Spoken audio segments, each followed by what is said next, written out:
Good afternoon viewers. कैसे हो आप? मेरे यूट्यूब चैनल पर आपका स्वागत है और welcome back to my YouTube channel.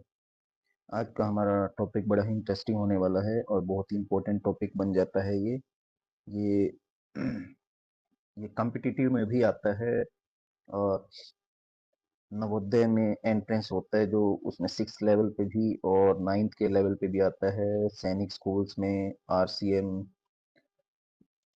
Military schools के जो भी एग्ज़ाम होते हैं उनके लिए बहुत इंपॉर्टेंट टॉपिक है। तो आज हम इसको स्टार्ट कर लेते हैं। चैनल को आप सब्सक्राइब जरूर कर लीजिएगा।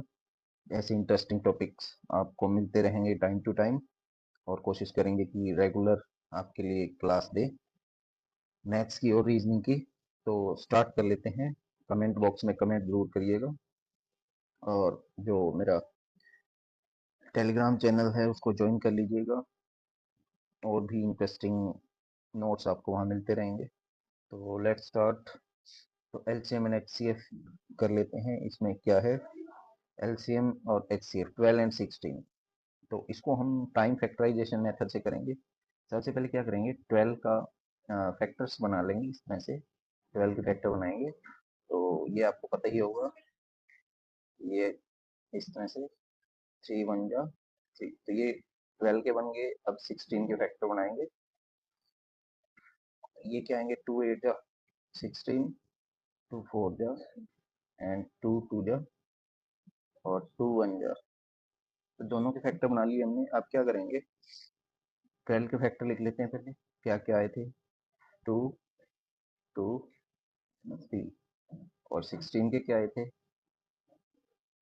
2 2 2 एंड 2। ये 16 के फैक्टर आए थे। अब क्या करेंगे, अब फर्स्टली हम इसमें से फाइंड आउट करेंगे एचसीएफ। एचसीएफ फाइंड करेंगे। एचसीएफ में क्या करेंगे, दोनों में से जो कॉमन फैक्टर है, तो ये दोनों में कॉमन है, ये भी दोनों कॉमन है। आप और कोई इनमें कॉमन नहीं लग रहा है ना, तो ये कॉमन है ना ये वाला कहीं कॉमन लग रहा है। तो एक तो यहाँ से ये आया कॉमन, यहाँ से सिर्फ एक नंबर को ले लेंगे 2 को। सेम यहाँ से भी एक नंबर को ले लेंगे 2 को।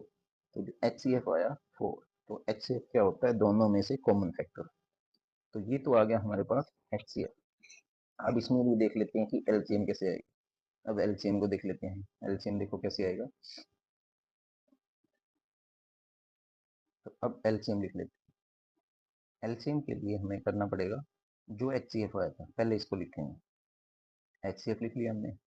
फिर क्या करेंगे, जो ये फैक्टर हमने यूज कर लिए इनको नहीं लेंगे। अब इसके अलावा जितने फैक्टर बच गए, अब बचा कौन सा, 3।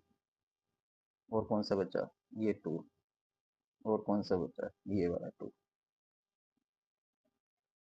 तो पहले एच सी एफ लिख लिया हमने।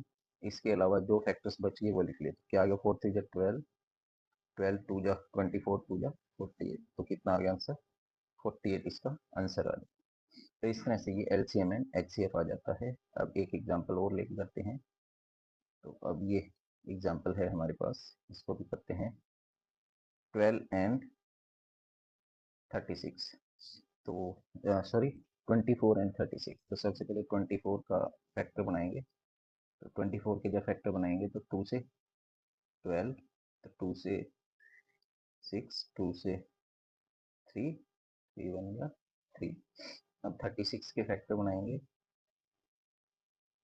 2 से 18, 2 से 9, 3 से 3 एंड 3 से 1।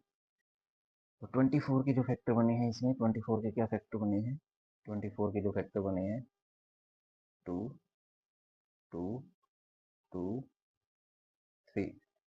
और 36 के क्या फैक्टर बने हैं, 2 2 3 3 3। अब कॉमन फैक्टर निकाल लेते हैं इसमें से। ये कॉमन आया, ये कॉमन आ गया, और कॉमन कौन सा है, ये।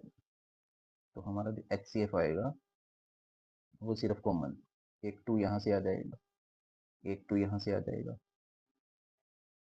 और यहाँ से 3। तो कितना आ गया, 2 2 जा 4, 4 3 जा 12। तो ये आ गया हमारे पास 12 वाला। तो इस तरह से HCF आ गया। अब एलसीएम, अब एलसीएम देखो इसमें कैसे आएगा। एलसीएम के लिए हमें क्या करना पड़ेगा, जो पहले HCF आया था पहले वो लिखेंगे 12, इसके अलावा जो भी फैक्टर बचेंगे, बचे कौन कौन से फैक्टर, 2 बचे, 3 बचे, 12 2 जा 24, 3 जा 70, कितना आ गया 74। तो इस तरह से ये HCF और LCM है, इजी होता है। आप इसके लिए आपको कुछ एग्जांपल्स लिख के दे देता हूँ इसमें, आप उनको सोल्व कर लीजिएगा। तो